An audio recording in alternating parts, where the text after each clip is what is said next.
cuidar da alimentação da pessoa idosa. Então, participar na elaboração do cardápio. Então, quando eu vou fazer o cardápio da pessoa idosa, eu não tenho que decidir por mim mesma. Ah, hoje eu vou fazer arroz, feijão, carne, batata frita, enfim. Eu tenho que convidar o idoso para participar do cardápio dele. Ô, seu João, o que o senhor gosta de comer? Vamos lá fazer o cardápio do senhor, o que a gente vai fazer hoje? Pergunta para ele o que ele gosta de comer, porque às vezes você vai lá, prepara alguma coisa que ele não gosta de comer, e aí você vai ver, ah, mas o seu João não comeu nada hoje. Claro, que você deu aquilo para ele que ele não gostava de comer, né? Então você tem que fazer aquilo que é do agrado dele. Obviamente que a gente tem que tomar cuidado com aqueles alimentos que fazem mal para a saúde, né? A gente vai ter também uma aula bem bacana falando sobre nutrição, né? Aonde a gente fala sobre todo o cardápio que é interessante para o idoso, a gente fala sobre todos os nutrientes. Essa aula é muito interessante porque a gente consegue montar um cardápio com as coisas que o idoso gosta de comer, porém atendendo às necessidades nutricionais dele, tá certo? Então, observar a qualidade e a validade dos alimentos, né? Então, a gente precisa estar sempre de olho lá na despensa para ver se aquele alimento não está vencido ou se está próximo de vencer, para a gente não dar nenhum alimento estragado para ele, tá? Servir as refeições em ambiente e em porções adequadas. Então, eu vou servir a refeição para o idoso num ambiente tranquilo. Se esse idoso, vamos supor, ele está institucionalizado, né? Lá na instituição, eles têm um refeitório onde todos comem juntos, né? Agora, se esse idoso ele tá em casa, eu não tenho por que colocar esse idoso para comer lá no quartinho sozinho. Não, a gente coloca ele para comer lá junto com a família, conversa com a família, que é importante que esse idoso coma junto com a família, tá certo? Então, no ambiente familiar, no ambiente agradável, em porções adequadas. Não adianta você fazer aquele prato assim, né, cheio de comida e querer que ele coma tudo. Não, né? É mais fácil a gente colocar uma porção menor e se ele conseguir comer mais, aí a gente dá mais alimentos para ele. Senão a gente vai ficar, né, insistindo para que ele coma e vai ficar sempre aquela sensação, ah, mas ele comeu um pouquinho hoje. O idoso normalmente ele come pouco mesmo, tá? Estimular e controlar a ingestão de líquidos e de alimentos variados, né? Então, a gente precisa, né, saber sobre a história de doença desse paciente idoso, né? Porque ele é um idoso, mas muitas vezes é um paciente também. Então, a gente precisa controlar a ingesta hídrica, porque tem idosos que não podem receber uma grande quantidade de líquidos, tá? Quando a gente, na nossa aula, onde a gente fala sobre doenças cardíacas, na nossa aula onde a gente fala sobre doença renal, a gente comenta sobre isso daí, aí vocês conseguem entender por que alguns idosos têm necessidade de controlar um pouco a ingesta hídrica. Porém, se esse idoso não tem nenhuma restrição, estimule bastante a ingesta hídrica, tá bom? E quando a gente fala de alimentos variados, ele precisa comer bastante fruta, bastante verdura, legumes, tá? Então, assim como é importante pra gente, é extremamente importante para eles, tá certo? Principalmente se esse idoso come bastante fibra, né, para poder estimular na produção de fezes, para que ele não fique constipado. Não adianta nada dar um monte de fibra para ele não tomar água, né? Então, todo esse conceito a gente vai aprendendo durante o curso. Então, são só dicas que eu tô dando já, adiantando para vocês, né? Mas a gente vai discutindo isso ao longo do curso. E reeducar hábitos alimentares. Quando a gente fala de reeducar hábitos alimentares, é porque muitos idosos às vezes comem muita gordura, né? Ou tem o hábito de comer muito carboidrato. Então, a gente precisa adequar os hábitos alimentares deles. Não quer dizer que eles não vão poder comer mais, mas a gente precisa adequar, tá?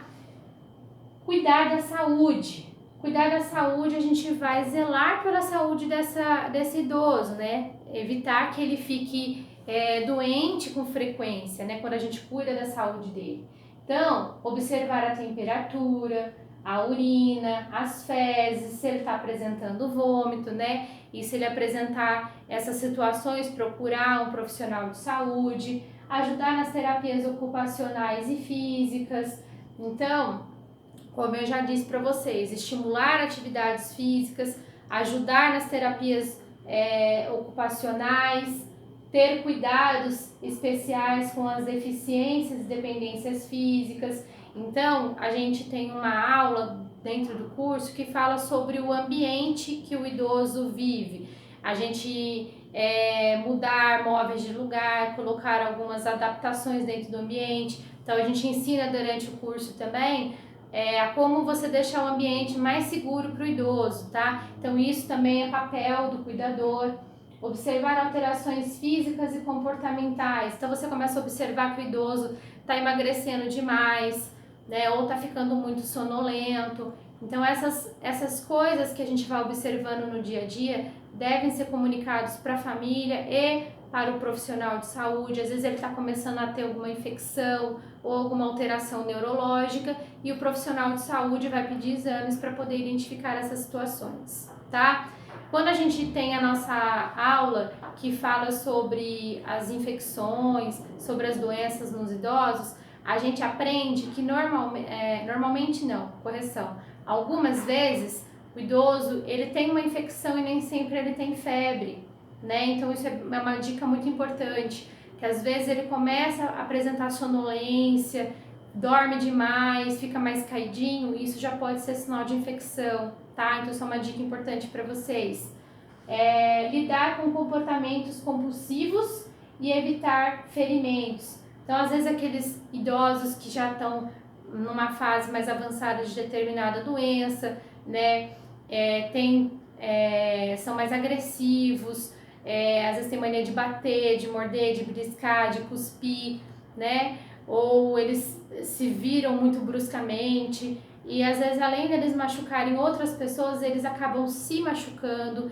Então a gente precisa tomar algumas medidas para evitar que eles se firam, que eles se cortem, que eles se machuquem, que eles tenham alguma fratura, tá? A gente também controla os remédios de uso domiciliar, desde o seu armazenamento, os horários de administração e a ingestão desse medicamento. Dentro da ingestão, é importantíssimo lembrar, né, a maioria desses medicamentos eles são comprimidos grandes e nem sempre o idoso ele consegue deglutir. Então, a gente precisa verificar com o médico se aquele medicamento ele pode ser macerado, né, diluído num copo com água para poder ser ofertado para o idoso, ou se esse mesmo remédio tem solução oral, porque às vezes o idoso ele já está numa fase onde ele não consegue engolir.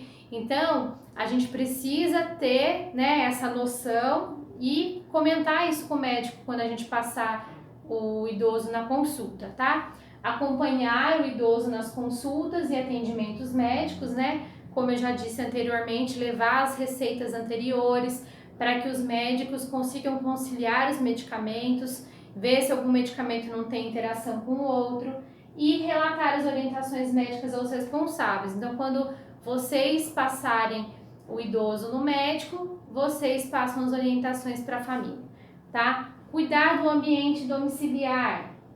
Então, o cuidador, muitas vezes, ele é contratado não somente para cuidar do idoso, mas ele também cuidar do ambiente domiciliar, né? Então, é o cuidador que também é cuidador doméstico.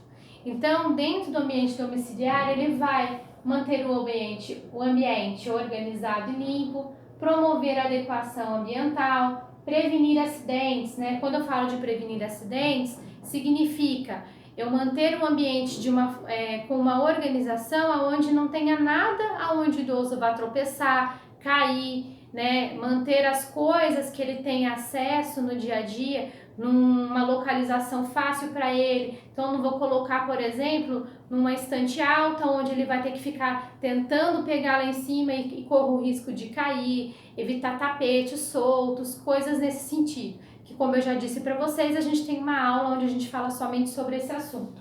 Cuidar da roupa e objetos pessoais do idoso, né? Então, procurar sempre estimular o idoso a escolher roupas, né, de fácil colocação, roupas mais confortáveis, que não apertem, no calor, roupas que sejam mais frescas, né, que não vai causar nenhum desconforto ou alergia no idoso. Preparar o leito de acordo com as necessidades do idoso.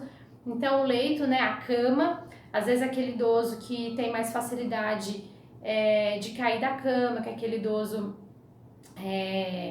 que já não tem um nível de consciência já tão satisfatório, que às vezes ele delira muito, que tem risco às vezes de levantar da cama sozinho sem pedir ajuda. Então, preparar o leito de uma maneira que seja seguro para ele, né? Às vezes até precisa pedir para a família trocar o tipo de cama, colocar uma cama que seja mais seguro para ele, tá certo? E incentivar a cultura e a educação, né? Que a gente também já conversou um pouquinho sobre isso. Quando a gente fala em incentivar a cultura e a educação, a gente fala em estimular o gosto pela música, dança, esportes. A gente fala em estimular. Estimular não é forçar. Então, eu tenho que procurar saber o que ele gosta.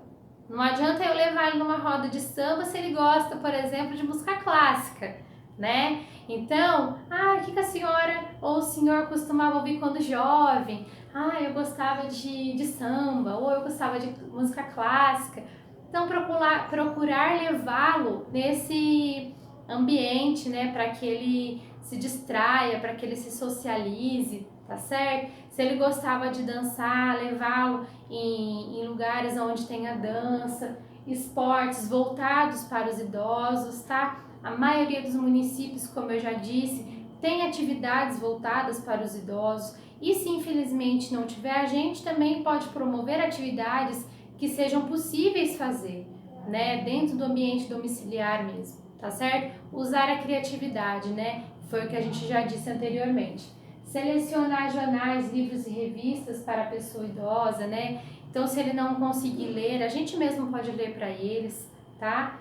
Organizar a biblioteca doméstica, então deixar livros disponíveis em casa para aqueles que têm o hábito de leitura, então deixar em fácil acesso para eles, acompanhá-los em passeios, né? Então promover, chamar os amigos, os outros amigos idosos deles, ou verificar se lá no município eles promovem passeios para os idosos, tá? Preparar documentos e listas de telefone. Então, toda vez que você vai sair com o idoso, principalmente para um passeio que seja fora da cidade, ele sempre tem que levar todos os documentos, telefones úteis, para que se acontecer alguma coisa, as pessoas que estão acompanhando esse idoso façam contato com os responsáveis por ele, tá? Acompanhar o idoso em atividades sociais e culturais, né? Então, não é simplesmente só incentivar, mas ir com ele também. Porque se você é uma pessoa que ele confia, se você é uma pessoa que se tornou próxima dele, vá junto para você poder incentivá-lo. Né? Às vezes ele é mais tímido, mais acanhado, então o fato de você ir junto, você está estimulando esse idoso a participar. Agora a gente fala um pouquinho sobre o envelhecimento e a melhor idade, né? E é a melhor idade mesmo, né? E a gente vai entender um pouquinho do porquê a melhor idade. A gente tem aqui uma imagem bem bonita, né, de uma família grande, né, o pai e a mãe, um monte de filhos, né, que hoje é totalmente diferente da nossa realidade, né? Então, na cidade de São Paulo, hoje, ela tem cerca de 1,2 milhão de pessoas com 60 anos ou mais. E se a gente abrir isso para o estado de São Paulo, o número ele sobe para 4 milhões. E por que hoje há mais velhos do que antes? Antigamente as pessoas elas morriam mais cedo, né? E por que isso acontecia? Os casais eles tinham muitos filhos. E aí o que acontecia? Naquela época não tinha-se estratégias de partos partos mais complicados, não tinha-se a saúde voltada para a criança. Então as mulheres, né, as gestantes, tinham partos complicados dentro das suas residências. Às vezes a criança já nascia morta ou morria nas primeiras horas de parto. As crianças elas adoeciam e não tinham um sistema de tratamento, então a criança morria já logo nos primeiros dias de vida. a gente não tinha vacinas, não tinha tantos tratamentos como nós temos hoje, então a expectativa de vida das pessoas era menor. Então a gente via famílias que tinham 10, 12 filhos e muitos não chegavam nem aos 40 anos de idade, né? Então por isso que as pessoas morriam cedo e a gente não tinha tantos velhos como a gente tem hoje, tá? Então, vários fatores podem influenciar na expectativa de vida e em como nós envelhecemos, como herança genética. Então, se a pessoa tem alguma doença que é relacionado ao gene, essa doença ela pode ser passada de pai para filho. O acesso ao tratamento médico. Então, aquelas pessoas que moram em lugares que têm menos recursos e que têm menos acesso ao tratamento médico, pessoas que moram em zonas rurais distantes, né? Então, essas pessoas, por exemplo, elas são pessoas que vão ter um envelhecimento, aliás, vão ter um processo de envelhecimento mais difícil, né? Então, vão ter doenças muitas vezes que as pessoas que têm acesso ao tratamento médico muitas vezes não têm. A exposição a agentes ambientais. E esses agentes ambientais, a gente fala de poluição, a gente fala de cigarro, a gente fala de álcool, então a gente fala de agrotóxico, a gente fala de várias situações, né, que podem contribuir para que a pessoa ao longo da vida desenvolva algumas doenças que vão acarretar, né, no final da vida e ou a pessoa vai ter uma velhice mais debilitada ou ela vai acabar morrendo mais cedo. E o estilo de vida. Então, se é uma pessoa que pratica mais atividades físicas, se é uma pessoa mais interativa, que está sempre em contato com outras pessoas, é uma pessoa que vai ter um final de vida com menos probabilidade de depressão, com menos probabilidade de doenças neurológicas. Agora, se já é uma pessoa que é sedentária, é uma pessoa mais introvertida, que já é mais isolada, é uma pessoa que provavelmente no fim da vida vai ter doenças degenerativas, isolamento social ou doenças relacionadas à obesidade e ao sedentarismo que vão impactar no envelhecimento dessa pessoa, tá? Então, todas essas patologias relacionadas ao envelhecimento, a gente fala só sobre esses assuntos, né? Então, não fiquem ansiosos, né, por eu estar falando de forma bem sucinta, mas a gente tem material didático só sobre esses assuntos ao longo do curso, tá?